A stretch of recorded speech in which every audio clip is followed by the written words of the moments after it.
Today I'll be taking a look at another flat style flashlight because they're basically everywhere these days. This is the very first one from Jetbeam. This is the E26 Kunai.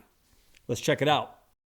And this is everything the Jetbeam E26 Kunai comes with. Hopefully I'm saying that right. Kunai, I don't know. But this is the box, product shot on the front, some QR codes right there in the back. It also comes with a USB-A to USB-C charging cable. Here's the adjustable lanyard right there. Pretty nice. A user manual, a certificate of approval, and warranty card. And that warranty card will be valid no matter which way I hold it. So let me put all this off to the side and give you guys a nice close-up of the Jetbeam E26 Kunai. And while you guys are checking this out, let's talk about some of the features. All right, the Jetbeam E26 has a maximum output of 2,000 lumens, a max throwing distance of 165 meters, a maximum runtime of 65 hours on low, and a max intensity of 6,800 candela. And pushing out those 2,000 lumens is a single SST40 LED. And I say single luminous SST40 because you can actually get the E26 with dual white light LEDs. It features 3 modes, a white light mode, a UV light, and a green laser. And the white light mode has 4 different brightness levels plus strobe. And controlling the brightness levels and modes are 2 switches, a side switch and a tail switch. And surrounding the side switch is a rotary dial where you can dial in whichever mode you want.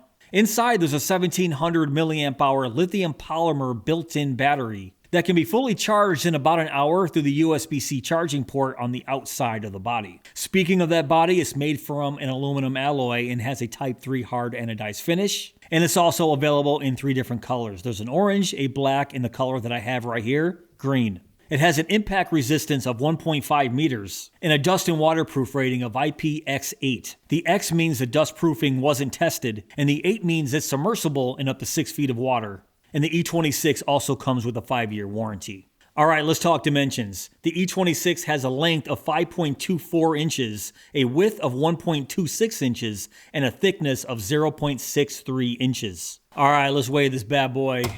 Right on the scale it goes. Exactly 4 ounces. And in grams, that's 114 grams. So the Jetbeam E26 Kunai here is Jetbeam's very first attempt at a flat style flashlight, and it borrows heavily from the Olight Arcfeld. I don't even think they're trying to hide it here. It looks very, very similar to the Arcfeld. So let's just bring in said Arcfeld. This is the Arcfeld Pro, and yeah, you guys can see what I'm talking about here. There's the front, and there's a side switch with a very similar rotating dial. And the Arcfeld Pro or the Arcfeld Ultra here has the same mode. So it has a white light mode, a UV, and a green laser mode. And I don't want to do a direct comparison with the Arcfeld Pro here, but I just want to show you the size differences. So if I hold them side by side on the ground, you can see just how much longer the E26 is compared to the Arcfeld Pro. And yes, that has a lot to do with the tail switch down there, which is a huge positive in my book. I like that they included a tail switch here, so I really like that. So let's talk about this. In the hands, the E26 does feel pretty good. The body feels nice. It's an aluminum alloy, Type 3 hard anodized finish, and you can see that paint job looks excellent. And it definitely tries to stand out from the Arcfeld Pro because you can see that body. There is designs and ridges all over this thing, which is a good thing. I do like these ribbed sides because in the hand, it doesn't feel like it's gonna slide out or slip around or anything. It gives it a lot of grip. And like I said, overall, it just feels good in the hands, nice and high quality. And if I give you a close-up of that side switch and rotary dial, if I hold it like this, you can see that button is a convex button. So in the pockets, that could be an issue, but the nice thing about the E26 is it gave us a lockout right here, something that the Arcfeld Pro or Ultra does not have. Now, technically, it does as a button press lockout on the Olight, but in my opinion, a lockout right here on the dial that's mechanical is leaps and bounds better, which is a smart choice because with a button like that that's rounded, you can easily hit that when it's in your pocket. So having a lockout here is absolutely necessary. The more convenient that lockout is, the better. Now, I just talked about the quality of this body, but I also want to talk about the quality of this rotating dial and button. So it does look like it's an aluminum button and rotating dial, but the problem I have with this is it just feels a little loose. It feels a little cheap to me. And I'll show you what I'm talking about. If I just rock my fingers over that rotating dial, you can see, yeah, it moves. It just feels loose, which really doesn't give it the greatest sense of quality, at least with this button and rotating dial, when it moves like this. And basically when you're holding it, your thumb is always there. So I'm always feeling this thing rock back and forth. Also, if I tap it, it just makes noise. Listen to that. I mean, that's just the button moving around in there. So I'm not really sure why they did that, especially considering the button and the rotating dial on the ArcFeld Pro feels so good. I mean, it's just a nice smooth rotation. Nothing moves. And the button on the ArcFeld is nice and flat and also made of aluminum. But the quality here on the ArcFeld just feels a lot better considering that rotating dial and side switch. But the rubberized tail switch feels really nice. It's nice and clicky. There's hardly any movement at all when I move my thumb around here. So I really like the feel of this tail switch. And like I said, this is definitely a positive having this tail switch. I like the fact that you can hold this either underhand like this or overhand. Even though the tail switch can only do 2 modes, turbo and strobe, it's a tactical style tail switch, so those are the only 2 modes I want to see there anyways. Now let's take a look right down the barrel there. There's the white LED, that's the luminous SST40, and over here is your UV light. And right dead center, that is your green laser. That's a Class 3A 520 nanometer green laser. And that is a 1300 milliwatt at 365 nanometer wavelength UV light. Also, there is a scratch-resistant optical lens, and you can see that orange reflector cup right there. That's going to give the white light more of a warmish look, which I personally like. It looks like a white light. So if I show you right here on my desk, hopefully you guys can see that. So it's a nice warm light. So that is nice. But if I also go back to the head here, you're going to see 4 zirconium beads right there that act as a glass breaker. And those zirconium beads are integrated right into that bezel. And there's hardly any bezel here at all. So if you will use this as a glass breaker, just be prepared to possibly break that optical lens. Going back to the tail here, that's where you have your lanyard attachment and a pretty decent pocket clip. This is a stainless steel pocket clip, has a lot of tension on it. It is not deep carry, as you guys can see. Right around, I would say, almost an inch is going to stick out above your pockets there. But even so, with this flat design and this long pocket clip, it does feel pretty good in the pockets. USB-C charging port right there, and no rubber flap, as you can see. No rubber flap covering that charging port, which is concerning because they give this an IPX8 dust and waterproof rating, so there must be some kind of sealed port on the inside in order to give it the 8 waterproof rating, which is submersible and up to 6 feet of water. But my concern is the untested dust proofing rating. But just be prepared to start digging out some lint from your pockets from that port. And it does have a battery life indicator right there. That is a 3-stage battery life indicator. It is a boot up battery life indicator. Once I turn it on, it'll go on showing you your battery life and goes out after about 5 seconds. All right, let's go over the lumens and runtime information. So I'll pop up on the screen the graph, and you can see on the very top there 4 brightness levels plus the UV light, green laser, and strobe. Low is 15 lumens, has a runtime of 65 hours. Medium is 300 lumens, the sweet spot. I love a medium at right around 300 to 400 lumens. I think that's great. 3.5 hour runtime, that's pretty good as well. High is 700 lumens, has a 1.7 hour runtime, and turbo is 2000 lumens, has a runtime of 1.6 hours. Now, I know for a fact that you will not get 1.6 hours at 2000 lumens. That is a total time with step down included. And you'll see that in a little bit when I do my lumen test. But those are pretty good numbers there. I do like the mode spacing. And I already mentioned the UV lights, 1300 milliwatts. You got 3 hours there. The green laser, 5 milliwatts, 15 hours. And a full 2000 lumen strobe, which is to be expected.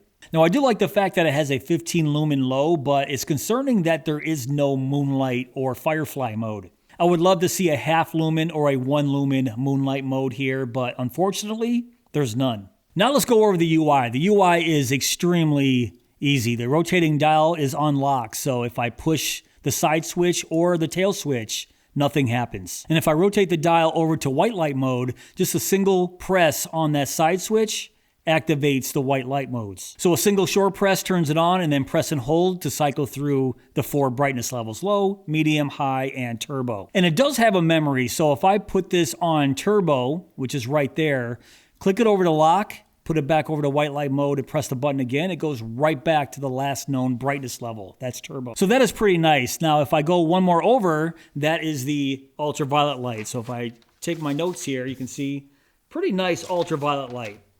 So I do like the fact that it does have that pretty bright ultraviolet light. And of course, one more click over, that is going to be the green laser. Now, I do have one problem with this green laser. It just seems really weak. If I bring in the ArcField Pro, the Pro is here and the E26 is here. You can see even on my desk, that is a huge difference in the power of that laser. I can barely see the E26 laser in the daytime versus the ArcField Pro. I can easily see this green dot. So that is slightly disappointing. So if you don't really need that green laser, if all you're doing is just playing with your cats with it, it should be sufficient. And no matter which mode that we have it in, other than lockout, the tail switch right here will take us instantly to that 2000 lumen turbo. But once you let go of the button, it doesn't go back to the green laser or UV. Let's go to the green laser there, push the tail switch in, let it go, no more green laser. I'm not really sure why they did that. I wish it went right back to the UV or green laser mode, because at work, I'm using my green laser a lot, and if I want to just click that tail switch in to get instant turbo, I want to go right back to my green laser. Granted, it's not a huge deal to come back over and press the button again, but I'm just saying, why do this? And even though I think it's great to have instant access to turbo, I do like that feature, but I also wish it had instant access to low, which this doesn't have. So if I put it over to white light mode, and usually you would just press and hold for a few seconds to activate moon or low, you can see nothing is happening. So that's another negative here. And if you guys were curious on how to get to strobe, it's activated through the tail switch here. So strobe warning, what you want to do is single click that tail switch really quick, let it go, and then press and hold again. So let me demonstrate. Boom, boom. There you go. There's strobe. So you see what I'm doing here? Boom, boom. There is your strobe. So instant access, technically instant access to strobe and turbo. And now for my slightly better than not so scientific heat and turbo test. Let's start with the heat test. So I did a 2-minute test here, and it reached about, I don't know, 117, 116 degrees Fahrenheit at the head. I'll put the exact time and temperature on the screen right now. And I'll also put up the body temperature. It was hanging right around 100 degrees, which is warm, but not enough to need gloves or anything like that. Remember, this is only a 2000 lumen flashlight. It's not going to get crazy hot. And now for my lumen test. Take this test with a grain of salt, because this is a prosumer lumen tester that I'm using. And I'm sure Jetbeam has a more professional lumen tester. So like I said, take this with a grain of salt. But low, they claim 15 lumens. I got right around 14. So that's pretty good. Medium, they say 300. I was getting right around 273 lumens. High, they claim 700 lumens. I was getting right around 580 lumens. And now turbo, they claim 2000 lumens. My tester was getting right around 1400 to 1430 lumens. So there's a little bit of a discrepancy on high and turbo, but like I said, take it with a grain of salt. And then I'll pop up on the screen when turbo started to step down. So you can see that big dip right there. And I'll show you the time when it started to step down and when it ended that step down. All right, let's do the beam test. I'm going to start here on low. And I'm not going to spend too much time on this 15 lumen low. You guys already know. So let's go. Let's go to medium. All right, so there's medium, what I like to call the sweet spot. 300 lumens, get about a 3.5 hour runtime. And I call this the sweet spot because I spend most of my time here in low, and I'm easily hitting that tree on medium. I'm not sure. Did I just say low? I meant medium. Not even sure what the heck I just said. But yeah, I'm kissing that barn over there too. I'll put up the distance between me and the barn and me and the tree right there. But I'm definitely hitting that, even on medium. That's nice. All right, but you can start to see there is a sort of a soft hot spot right there. Fairly floody, not crazy. If I hold the flashlight still and pan around, you can see what that perimeter, the beam perimeter looks like. But the profile isn't terrible. EDC flashlights, I don't like to see a really defined, super bright hotspot. So that's not terrible. You can see it's really soft, and there's a nice spill going into a soft perimeter right there. So far I like it. And that's just medium. So let's go to, I keep doing that. Press and hold. There we go. There's high. 700 lumens. Scan across. And I do like the color temperature here too. It's more of a warm white. There's a slight tint. It's not terrible on that low. It's a slight tint, a little greenish tint. But it's almost not even noticeable. But for an everyday carry flashlight, which Jetbeam is marketing this towards as an EDC flashlight, this is sort of the beam that I want. You know, somewhat floody with somewhat of a hot spot there, not crazy bright in the middle. You know, only 6,800 candela there in the middle hotspot. So far it's very, very nice. Now let's go to turbo. And you know what's really weird is I'm looking at it on my camera, and that beam looks sort of like a cool white, but I'm not seeing it that way. And this is lighting up a lot back here. Doesn't have crazy throw. 165 meters is the max throwing distance. And you're going to get that right here on this turbo. If I point it straight down, you can see the makings of that beam profile there. Not bad. Really not that bad. So what do you guys think? Now let's go to, oh, I went the wrong way. There we go. There's the ultraviolet. You can really see that in the snow here. Look at that. Whoa. That is crazy. All right, and then let's go to the green laser. See, you can see this a lot better at night than you can during the day. And I was demonstrating what that looks like. So I'm sort of hitting that barn over there. I can see it hit the barn. I'm not sure if you guys can see that on camera, but easily hitting the side of the house here. Just looks so weak during the day. Just such a small little green dot compared to the ArcFill Pro and Ultra. But that's enough here. Let's go to another location.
All right, so what are my final thoughts on the E26 Kunai from Jetbeam here? Let's start with the pros. I like the fact that it has a mechanical lockout. I like that much better than a button press lockout. Another positive is I like that it has this tail switch with direct access to turbo and strobe. I think that's nice. Also, I like the warm white. It's a nice change from every single EDC flashlight being a cool white. I think the build quality is decent and is very, very comfortable to hold in your hands and carry in your pockets. And I like the fact that Jetbeam gives us multiple choices with the E26. Either the UV version right here or one with 2 white LEDs. Either one you choose, you'll still get that green laser. And now let's talk about the negatives. The first negative is no 1 lumen moonlight here. Also, there is no direct access to low or moonlight if there was moonlight. So I wanted direct access to low here, and there is none. Next, I think the USB-C charging port needs a cover. Even though they claim this is waterproof, I don't know about the dust proofing because it wasn't tested,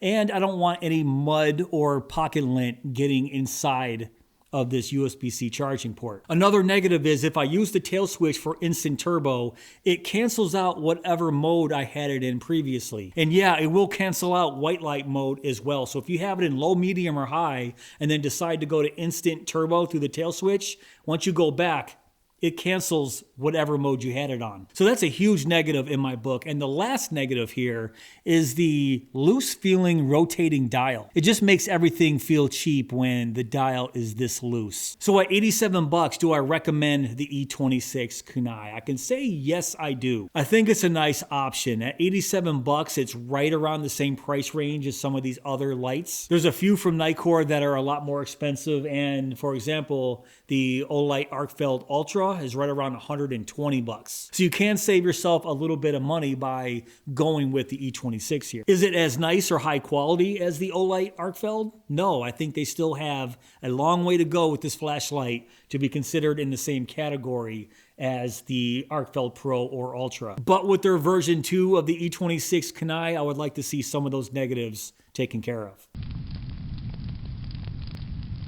All right, guys, that's pretty much it for this video. What do you think of the Jetbeam E26 Kunai? Kunai, I don't know. It's probably Kunai. It doesn't really matter. But if you guys want to check this out for yourself, I will put links down below in my description box. And if you did enjoy this video, please give me that thumbs up. Please subscribe. And I should say, I just did the Phoenix LR 36R video like 2 nights ago. It was 15 degrees outside. Today, it was 48 out there. So I wore this. I didn't wear my big heavy coat. Crazy weather we have here in Buffalo. Also, I wanted to mention that I smelled a skunk out there, and I saw a skunk walking across the field earlier, so I'm sort of glad I didn't see any wildlife tonight. Usually I see a bunch of animals out there. I saw none. Kind of wish the deer came back. There was 13 of them there 2 nights ago. And go!